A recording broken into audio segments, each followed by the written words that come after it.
going back to Cholton, where I grew up, where me and Lee first lived together, looking at the old haunts. I don't know what happened, because the flat there was full of sewing stuff. I used to sew and paint, and I was always creative. I just got a bit lost. I suddenly just stopped. You know, me and Lee were sort of very much in love, you know, we were passionate about each other, we were always out. We were never at home. And then I got jobs, he got jobs. But there was those long summer days when we'd sit on this big windowsill chatting with a couple of beers. I was a bit depressed. I don't know. I just like the mornings. Right, I don't want this.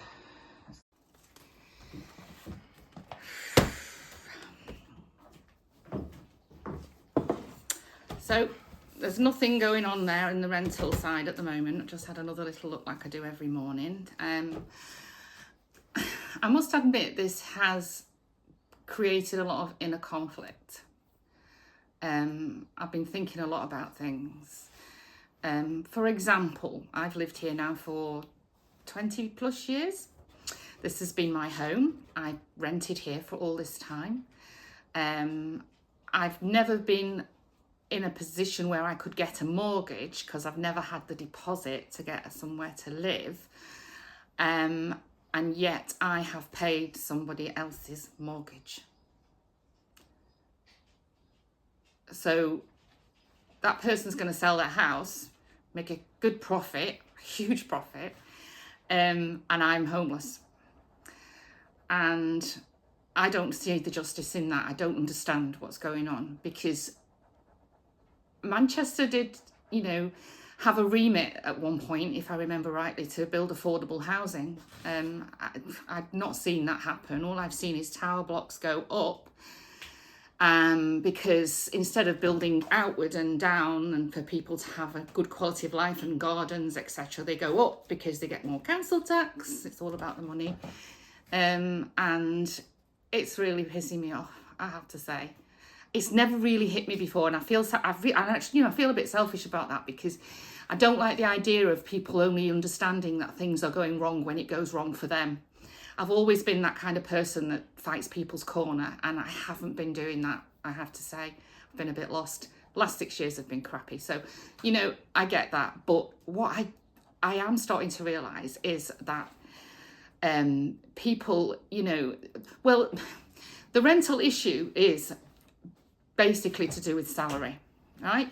For example, they value your rental ability on how much you earn. So if you earn £30,000, I think they calculate that you can afford, I think it's £1,200 a month rent.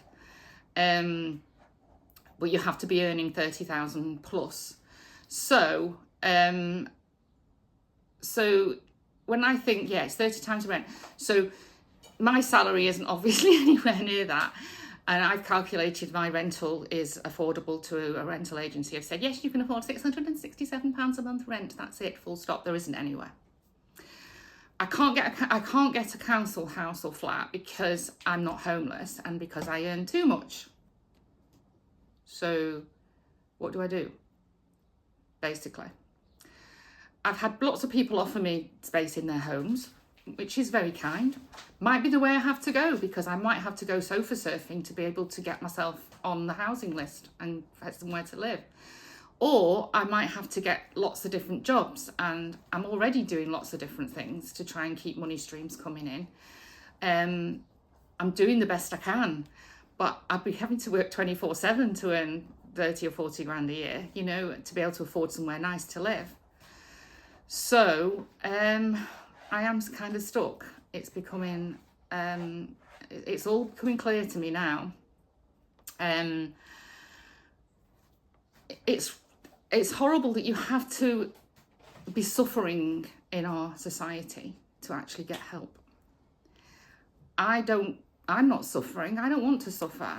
I'm able to look after myself.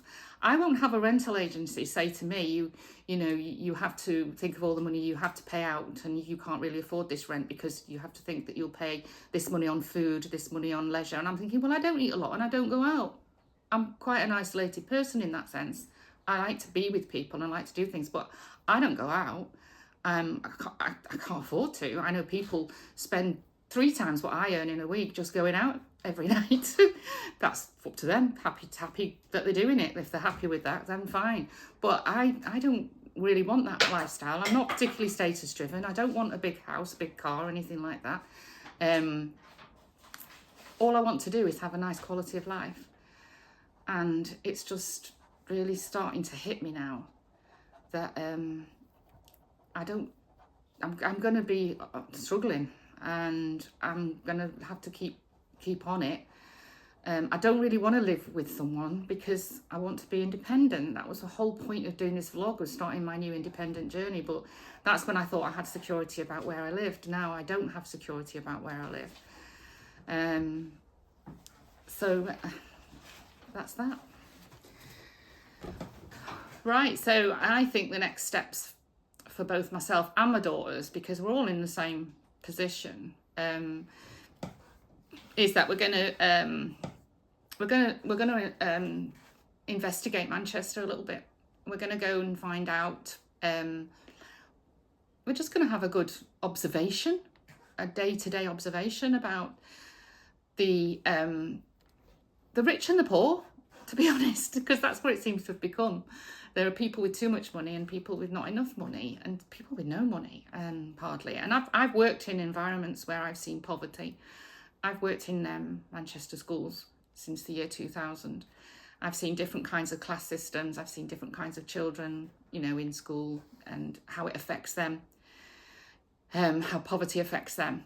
And, and I don't understand.